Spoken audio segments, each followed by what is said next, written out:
warahmatullahi wabarakatuh. Kami dari kelompok 4 ingin mempresentasikan hasil kerja kami. Saya Marifatullah dan teman saya Revan Ardana Bahar. Saya Tegar Pangeran Pria. Saya Muhammad Alim Syahwan. Saya Muhammad Al-Ghazali. Saya akan membacakan materi gaya, kolom, dan jarak antara muatan. Yang pertama itu rumusan masalah. 1. Bagaimana penyebab besar muatan dengan gaya kolom. Kedua, bagaimana pengaruh jarak atau muatan dan gaya kolom. Jadi untuk menjawab rumusan masalah, saya telah mendapatkan jawaban sementara, yaitu 1. Jika besar salah satu salah atau kedua muatan titik dibesarkan, maka gaya kolom yang terjadi gayanya akan semakin besar. Kedua, jika jarak antara 2 meter diperbesar, maka gaya kolom yang terjadi akan semakin kecil. Variabel bebas merupakan variabel yang diubah-ubah dalam praktikum. Praktikum 1, pada muatan pertama W. Praktikum 2, jarak antara dua muatan F. 2. Variabel bulat terikat merupakan variabel yang diukur sebagai bentuk perubahan penelitian. Gaya antara dua muatan F12, Fe dan F21. Praktikum 2, gaya listrik antara dua muatan E dan Fe. Selanjutnya 3. Variabel kontrol merupakan variabel yang dijaga tetap selama praktikum. Praktikum 1, muatan antara kedua Q1 dan jarak antar muatan R.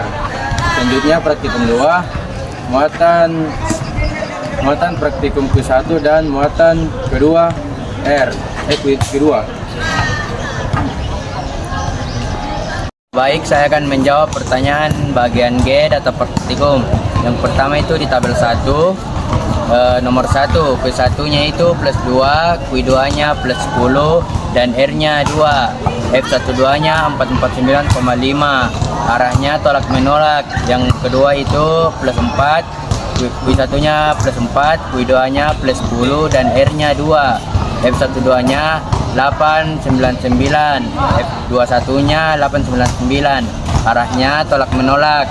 Dan yang ketiga, Q1-nya itu plus 6, Q2-nya plus 10, R-nya 2, F12-nya 1348, dan F21-nya 1348.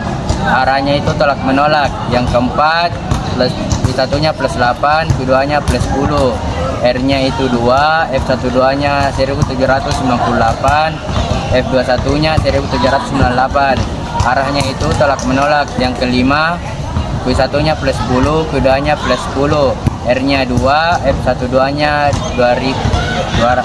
2247,5, F21-nya 2247,5. Arahnya tolak menolak.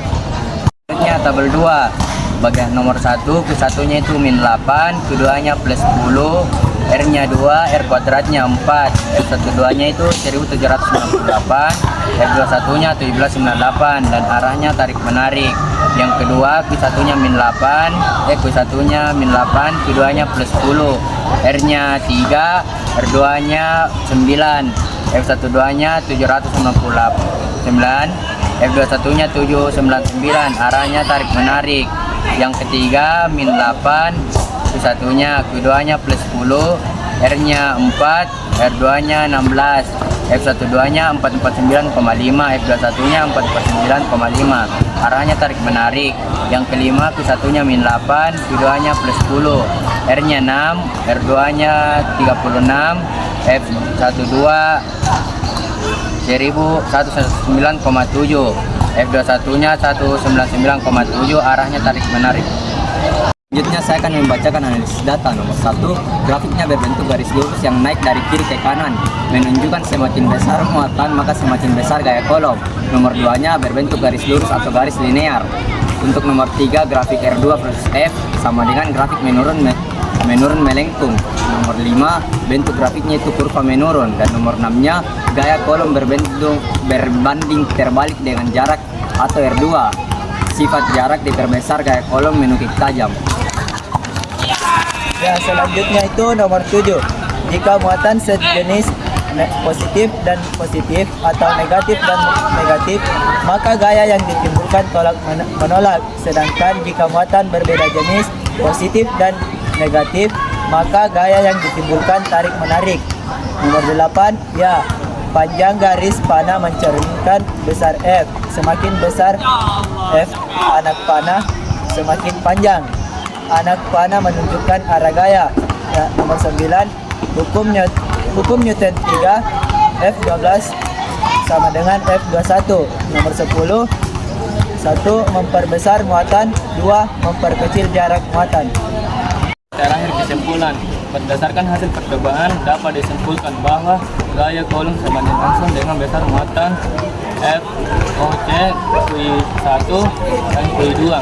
Gaya kolom berbanding terbalik dengan kontrak jarak F, Q1 1/R2. Arah gaya bergantung pada jenis muatan, yaitu jenis tolak menolak dan jenis tarik menarik. Dan nilai gaya pada kedua muatan selalu sama besar dan berlawanan arah. Hasil diskusi kami tadi, jika ada salah mohon dimaafkan. Wabillahi taufiq wal hidayah. Wassalamualaikum warahmatullahi